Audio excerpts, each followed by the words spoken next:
चलिए मित्रों, शुरू करते हैं हम अपना आज का करंट अफेयर। देखते हैं हमारी जितनी भी महत्वपूर्ण खबरें हैं सभी पे विस्तार से चर्चा और विश्लेषण करते हैं। हमारी पहली न्यूज़ है, यूरोपीय संघ के साथ व्यापार और निवेश को मजबूत करने के लिए भारत के 6 व्यापक सिद्धांत। तो इन 6 व्यापक सिद्धांतों को वाणिज्य एवं उद्योग मंत्री ने प्रस्तुत किया है। इनका उद्देश्य भारत और ईयू के बीच पारस्परिक रूप से लाभकारी साझेदारी का निर्माण करना है।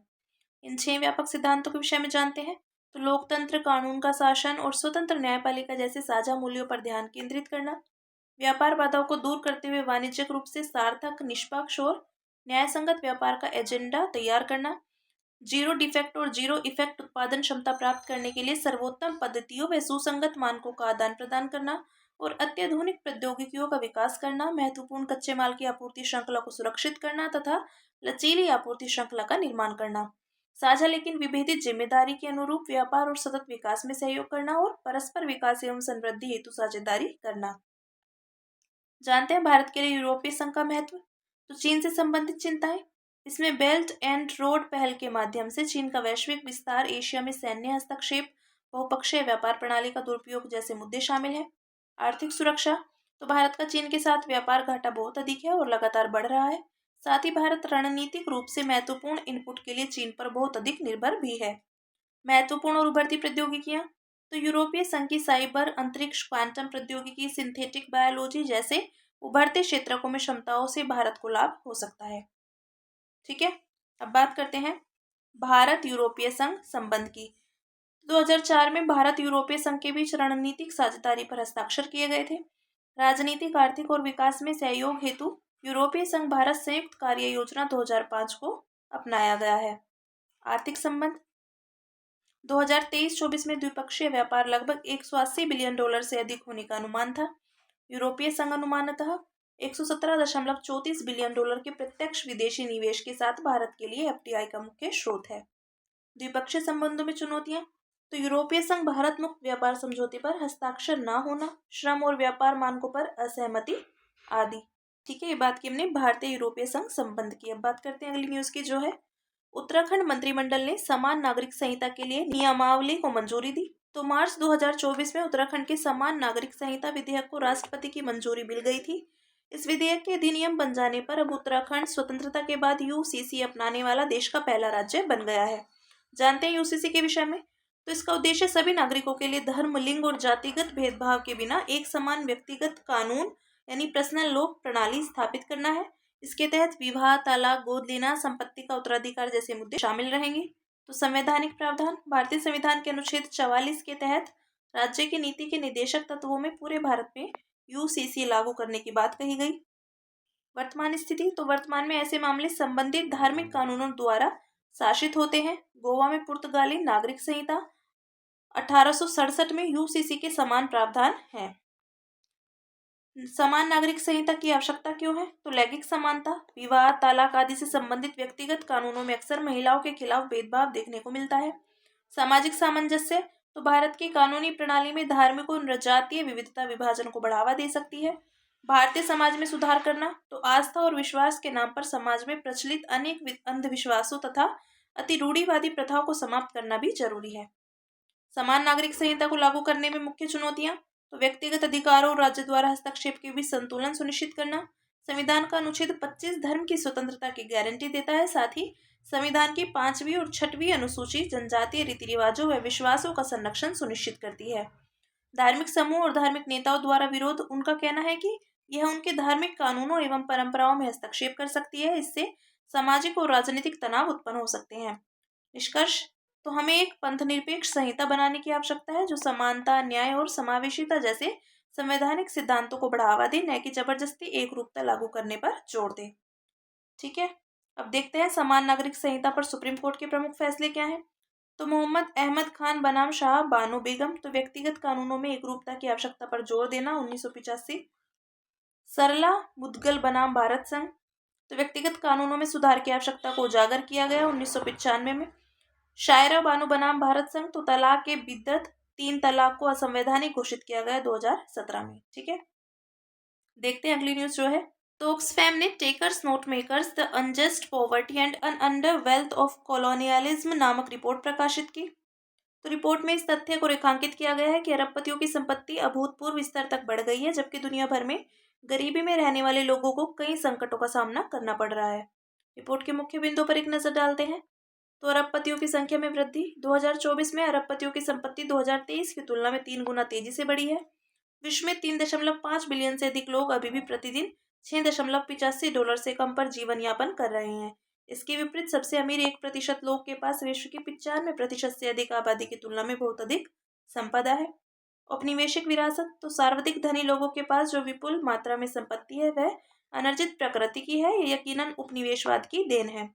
यूनाइटेड किंगडम ने 1765 से 1900 के बीच उपनिवेशवाद के दौरान भारत में 64.82 ट्रिलियन अमेरिकी डॉलर की निकासी की थी। इससे 33.8 ट्रिलियन अमेरिकी डॉलर सबसे अमीर 10% लोगों के पास पाए गए थे। उपनिवेशवाद एक ऐतिहासिक और एक आधुनिक समय की घटना दोनों है। ऐतिहासिक उपनिवेशवाद का वर्तमान असमानता पर प्रभाव। तो शोषण और गहन आर्थिक असमानता, मनमाने तरीके से औपनिवेशिक देशों के विभाजन के कारण आधिपत्य पर संघर्ष आदि। सामाजिक विभाजन जैसे नस्लवाद। ग्लोबल साउथ में भूस्वामित्व का संकेंद्रण व खराब स्वास्थ्य संकेतक। अनुसंधान और वित्त पोषण के क्षेत्र में विश्व स्तर पर मौजूद असमानताएं आदि। ठीक है, देखते हैं समकालीन समय में औपनिवेशिक विरासत यानी नव उपनिवेशवाद। तो डिजिटल उपनिवेशवाद। ग्लोबल नॉर्थ की शक्तिशाली कंपनियों ने डिजिटल संसाधनों पर अपना आधिपत्य बनाए रखा हुआ है। शोषणकारी कॉरपोरेट संरचनाएं। तो लाभ कमाने के लिए ग्लोबल साउथ में गरीब श्रमिकों का शोषण करने वाली बहुराष्ट्रीय कंपनियां। वैश्विक व्यवस्थाओं को नियंत्रित करने वाली संस्थाओं में शक्तियों का असमान बंटवारा। तो वैश्विक गवर्नेंस संस्थाओं पर अनौपचारिक रूप से ग्लोबल नॉर्थ का प्रभुत्व है। देखते हैं इसमें औपनिवेशिक काल के दौरान भारत से धन की निकासी। तो दादा भाई नौरोजी के धन की निकासी सिद्धांत के अनुसार भारत से धन की निकासी के निम्नलिखित स्रोत थे। पहला, उच्च कर। तो अत्यधिक भू राजस्व के कारण ब्रिटिश शासन कृषि से बहुत अधिक आय अर्जित कर रहा था। व्यापारिक शोषण। तो भारत ने कच्चे माल की आपूर्ति की और ब्रिटिशों से तैयार सामान खरीदा, जिससे स्थानीय उद्योग नष्ट हो गए। वर्ष 1750 में वैश्विक औद्योगिक उत्पादन में भारत की हिस्सेदारी 25% थी, लेकिन 1900 तक यह घटकर मात्र 2% रह गई थी। अन्य स्रोत, होम चार्ज और भारत से अर्जित लाभ को वापस ब्रिटेन भेजना, मुद्रा हेरफेर आदि। ठीक है, अब देखते हैं। संयुक्त राज्य अमेरिका के नए राष्ट्रपति ने विश्व की प्रमुख संस्थाओं की सदस्यता छोड़ने वाले कार्यकारी आदेश पर हस्ताक्षर किए। तो संयुक्त राज्य अमेरिका के नए राष्ट्रपति ने विश्व स्वास्थ्य संगठन और पेरिस जलवायु परिवर्तन समझौते से बाहर निकलने का निर्णय लिया है। साथ ही उन्होंने अमेरिका फर्स्ट नीति को भी प्राथमिकता देने की घोषणा की है।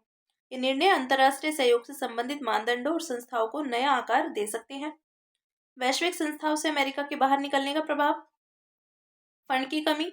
तो अमेरिका के बाहर निकलने से इन संस्थाओं को वित्तीय संकट का सामना करना पड़ सकता है। उदाहरण के लिए 2024-25 के दौरान अमेरिका ने डब्ल्यूएचओ के कुल राजस्व में 19% का योगदान दिया था। जलवायु कार्यवाही पर असर। तो साल 2024 को अब तक का सबसे गर्म वर्ष रिकॉर्ड किया गया है। संयुक्त राज्य अमेरिका विश्व में ग्रीन हाउस गैस का दूसरा सबसे बड़ा उत्सर्जक देश है। सबसे बड़ा उत्सर्जक चीन है। जाहिर है अमेरिका के पीछे हटने से वैश्विक जलवायु कार्यवाही की दिशा में प्रयास कमजोर हो सकते हैं। देखते हैं प्रमुख वैश्विक संस्थाएं और उनके समक्ष चुनौतियां। तो संयुक्त राष्ट्र सुरक्षा परिषद यूएनएससी, यह संयुक्त राष्ट्र का सबसे शक्तिशाली अंग है। इसके बावजूद यह अभी भी पुरातन बना हुआ है। विकासशील देशों को इसकी स्थायी सदस्यता प्रदान नहीं की गई है। विश्व स्वास्थ्य संगठन। तो कोविड-19 महामारी के दौरान इस संस्थान की कमियां उजागर हुई थी। साथ ही इस संस्थान पर पक्षपात करने का आरोप भी लगाया जाता रहा है। विश्व व्यापार संगठन। तो कृषि सब्सिडी विवाद और व्यापार बाधाएं, ई कॉमर्स जैसे नए क्षेत्रों पर सदस्य देशों के बीच व्यापक असहमति आदि। इसके अलावा अमेरिका और चीन के बीच व्यापार युद्ध भी विश्व व्यापार संगठन की कार्यप्रणाली को प्रभावित करता है। आगे देखते हैं जलवायु परिवर्तन पर संयुक्त राष्ट्र फ्रेमवर्क कन्वेंशन यूएनएफसीसीसी। तो हाल ही में यूएनएफसीसीसी के पक्षकारों का 29वां सम्मेलन यानी COP29 अजरबैजान में आयोजित हुआ था। इसमें जलवायु कार्यवाही हेतु विकासशील देशों को दी जाने वाली वित्त पोषण की राशि को बढ़ाकर 2035 तक प्रतिवर्ष 300 बिलियन अमेरिकी डॉलर करने पर सहमति बनी थी। हालांकि विकासशील देशों ने 1.3 ट्रिलियन अमेरिकी डॉलर की मांग की थी। ध्यातव्य है कि यूएनएफसीसीसी 1994 में प्रभावी हुआ था। जानते हैं वैश्विक संस्थाओं में सुधार जरूरी क्यों है। तो संरचनात्मक बदलाव के लिए, संस्थाओं को स्वतंत्र, उत्तरदायी और अधिक प्रतिनिधित्व वाली बनाने तथा इनकी जवाबदेही, सत्यनिष्ठा एवं स्वीकार्यता बढ़ाने के लिए सुधार जरूरी है। फिर आता है विकासशील देशों को अधिक वित्त पोषण प्रदान करने के लिए। तो गरीबी उन्मूलन और जलवायु परिवर्तन जैसी वैश्विक चुनौतियों से निपटने के लिए विकासशील देशों को अधिक फंडिंग की जरूरत है। नेक्स्ट, नई चुनौतियों से निपटने के लिए तो साइबर सुरक्षा जैसी नई चुनौतियों से निपटने के लिए फ्रेमवर्क बनाने तथा विश्व के अलग अलग क्षेत्रों के बीच समन्वय स्थापित करने के लिए भी सुधार आवश्यक है। ठीक है, अंत में देखते हैं इसमें वैश्विक संस्थाओं के कमजोर होने का प्रभाव। तो क्षेत्रीय व्यापार समूहों की स्थापना, वैश्वीकरण यानी डी ग्लोबलाइजेशन की ओर बढ़ना, ग्रीन इकोनॉमी को अपनाने में ठहराव आना, जलवायु कार्यवाही, स्वास्थ्य जैसे क्षेत्रों में फंडिंग कम होने से अल्प विकसित देशों को नुकसान होना, वैश्विक जलवायु परिचर्चाओं का कम हो जाना, ग्लोबल गवर्नेंस में मतभेद उभरना। ठीक है, अब बात करते हैं विश्व आर्थिक मंच ने एक लचीले वैश्विक डिजिटल स्वास्थ्य पारितंत्र के निर्माण में भारत की क्षमता पर प्रकाश डाला। तो भारत में डिजिटल स्वास्थ्य सेवा अवसंरचना शहरी और ग्रामीण स्वास्थ्य सेवाओं के बीच अंतर को कम करने की दिशा में विकसित हो रही है। इसमें टेलीमेडिसिन, इलेक्ट्रॉनिक स्वास्थ्य रिकॉर्ड और एआई संचालित निदान का लाभ उठाया जा रहा है। भारत की डिजिटल स्वास्थ्य सेवा अवसंरचना की मुख्य विशेषताएं जानते हैं। इंटरऑपरेबिलिटी और मानकीकरण, तो हितधारकों के बीच निर्बाध डेटा विनिमय सुनिश्चित करना। उदाहरण के लिए आयुष्मान भारत डिजिटल मिशन का उद्देश्य विशिष्ट स्वास्थ्य आईडीज के माध्यम से स्वास्थ्य सेवा प्रदाताओं और रोगियों को एकीकृत करके एक राष्ट्रव्यापी डिजिटल स्वास्थ्य पारितंत्र बनाना है। सार्वजनिक निजी सहयोग, तो नवाचार और विस्तार के लिए साझेदारी को प्रोत्साहित करना। उदाहरण के लिए हेल्थ फैसिलिटी रजिस्टर को केंद्रीय रूप से बनाए रखा जाएगा। साथ ही भारत में निजी एवं सार्वजनिक स्वास्थ्य देखभाल सुविधाओं के मानकीकृत डेटा विनिमय की सुविधा प्रदान की जाएगी। हेल्थ फैसिलिटी रजिस्टर, तो भारत में स्वास्थ्य देखभाल सुविधाओं की रिपोजिटरी है। वहनीयता और पहुंच पर ध्यान केंद्रित करना, तो स्वास्थ्य सेवाओं को समावेशी बनाने के लिए डिजिटल उपकरणों का लाभ उठाना। उदाहरण के लिए ई संजीवनी टेलीमेडिसिन सेवा दूर दराज के क्षेत्रों को टेलीमेडिसिन के माध्यम से स्वास्थ्य सेवा से जोड़ती है। इससे लाखों रोगियों को परामर्श देना संभव हो पाता है। नेक्स्ट, डिजिटल स्वास्थ्य क्रांति में भारत एक वैश्विक पथ प्रदर्शक। तो भारत अपनी डिजिटल अवसंरचना और बड़ी आबादी के कारण वैश्विक स्वास्थ्य देखभाल समाधान विकसित करने के लिए एक आदर्श परीक्षण स्थल है। दुनिया भर में भारत की डिजिटल स्वास्थ्य देखभाल अवसंरचना का अनुकरण किया जा सकता है। ऐसा करके बढ़ती लागत, असमान पहुंच और चिरकालिक बीमारियों के बोझ जैसी सार्वभौमिक स्वास्थ्य देखभाल चुनौतियों का समाधान किया जा सकता है। भारत के क्रॉस सेक्टर साझेदारी और सार्वजनिक निजी भागीदारी जैसे सफल मॉडल्स को अन्य क्षेत्रों के लिए अपनाया जा सकता है। अब बात करते हैं भारत की डिजिटल स्वास्थ्य सेवा अवसंरचना से संबंधित पहलों की। तो यूविन पोर्टल, ये सार्वभौमिक टीकाकरण कार्यक्रम के अंतर्गत गर्भवती महिलाओं और जन्म से 17 वर्ष तक के बच्चों के टीकाकरण रिकॉर्ड को बनाए रखता है। आरोग्य सेतु ऐप, तो यह app Ayushman Bharat digital mission द्वारा संचालित डिजिटल स्वास्थ्य सेवाओं की एक पूरी श्रृंखला प्रदान करता है। नेशनल टेलीमेंटल हेल्थ प्रोग्राम, तो यह कार्य गुणवत्तापूर्ण मानसिक स्वास्थ्य परामर्श और देखभाल सेवाओं तक पहुंच में सुधार के लिए चलाया जा रहा है। ई हॉस्पिटल एप्लीकेशन, तो इसका कार्य अस्पतालों के इंटरनल वर्क फ्लो और प्रक्रियाओं को बनाए रखना है। ठीक है, तो ये बात की हमने भारत की डिजिटल स्वास्थ्य सेवा संरचना से संबंधित पहलों के संबंध में। अब बात करते हैं, आरबीआई ने एसेट रिकंस्ट्रक्शन कंपनियों द्वारा कर्जदारों के बकाये के निपटान पर दिशा निर्देशों को संशोधित किया। तो ये दिशा निर्देश वित्तीय आस्तियों का प्रतिभूतिकरण और पुनर्गठन तथा प्रतिभूति हित का प्रवर्तन अधिनियम 2002 द्वारा प्रदत्त शक्तियों का प्रयोग करते हुए जारी किए गए हैं। सरफेसी अधिनियम का उद्देश्य गैर निष्पादित परिसंपत्तियों और डूबे कर्जों की वसूली करना है। यह बैंकों और वित्तीय संस्थानों को न्यायालय के हस्तक्षेप के बिना गिरवी रखी गई संपत्तियों की नीलामी के माध्यम से चूक यानी डिफॉल्ट वाले ऋण वसूलने की शक्ति प्रदान करता है। मुख्य दिशा निर्देशों पर एक नजर, तो प्रत्येक एआरसी द्वारा बोर्ड स्वीकृत नीति तैयार करना। कर्जदारों द्वारा भुगतान किए जाने वाले बकाये के निपटान के लिए बोर्ड स्वीकृत नीति बनानी होगी। इसमें वन टाइम सेटलमेंट के लिए पात्रता मानदंड जैसे पहलू शामिल होंगे।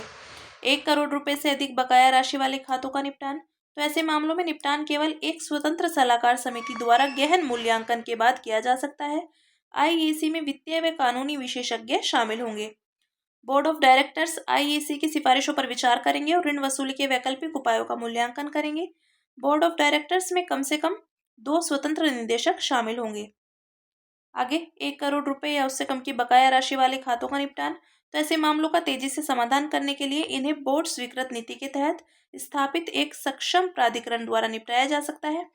वित्तीय परिसंपत्ति का अधिग्रहण करने वाले अधिकारी निपटान को मंजूरी देने की प्रक्रिया में भाग नहीं ले सकते। इसका उद्देश्य हितों के टकराव को रोकना है, यानी conflict of interest. Asset reconstruction company क्या है? तो एआरसीएस ऐसी वित्तीय संस्थाएं हैं जो बैंकों और वित्तीय संस्थानों से गैर निष्पादित परिसंपत्तियां या डूब चुकी परिसंपत्तियां खरीदती हैं। इससे बैंकों को अपनी बैलेंस शीट सुधारने में मदद मिलती है। एआरसीएस को सरफेसी अधिनियम 2002 के तहत भारतीय रिजर्व बैंक द्वारा कंपनी के रूप में पंजीकृत किया जाता है। एसेट रिकंस्ट्रक्शन कंपनियां का महत्व तनावपूर्ण वित्तीय परिसंपत्तियों का शीघ्र समाधान हो पाता है। साथ ही बैंक डेब्ट रिकवरी की बजाय अपनी मुख्य गतिविधियों पर ध्यान केंद्रित कर सकते हैं। तनावग्रस्त परिसंपत्तियों के समाधान वाले बाजार का विकास होता है। साथ ही निवेश के वैकल्पिक अवसरों को बढ़ावा मिलता है।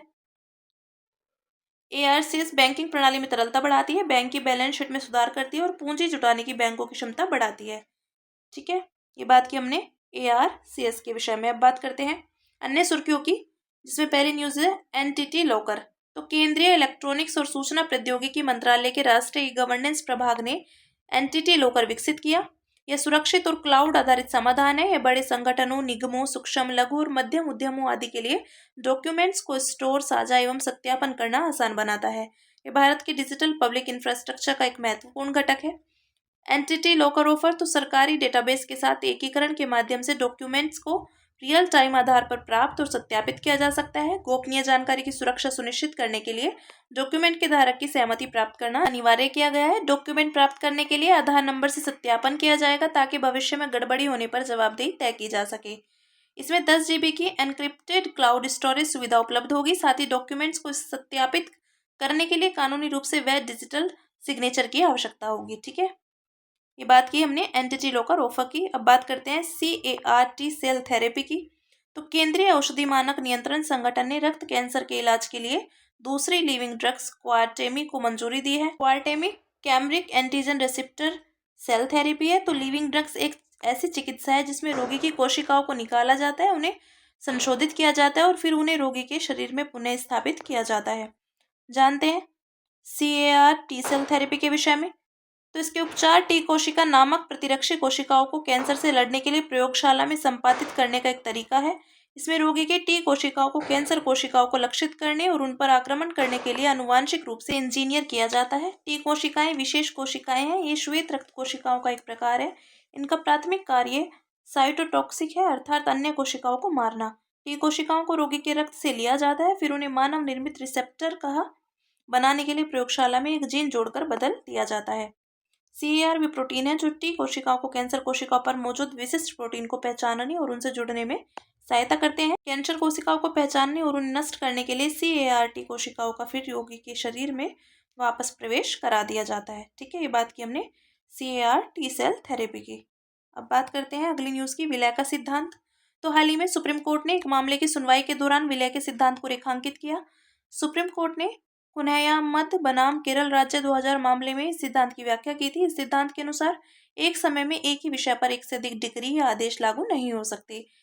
इसलिए जब तक एक उच्चतर न्यायालय किसी अधीनस्थ अदालत के आदेश, डिग्री या निर्णय को रद्द, संशोधित या पुष्टि करते हुए निपटारा करता है तो निचली अदालत के आदेश का अस्तित्व समाप्त हो जाता है और वह उच्चतर न्यायालय के आदेश में समाहित हो जाती है। ठीक है, माउंट ईबू।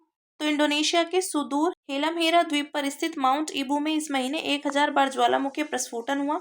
माउंट ईबू एक सक्रिय ज्वालामुखी है। ये पैसिफिक रिंग ऑफ फायर क्षेत्र का हिस्सा है जो लगातार ज्वालामुखी गतिविधि और भूकंप के लिए जाना जाता है। रिंग ऑफ फायर को सरकम पैसिफिक बेल्ट भी कहा जाता है। प्रशांत महासागर के किनारे का एक हिस्सा है जहाँ कई सक्रिय ज्वालामुखी और भूकंपीय गतिविधियां घटित होती रहती हैं। इंडोनेशिया में अनेक ज्वालामुखी हैं क्योंकि यह अभिसारी टेक्टोनिक प्लेटों, विशेष रूप से प्रशांत, यूरेशियन और ऑस्ट्रेलियाई प्लेटों पर स्थित है।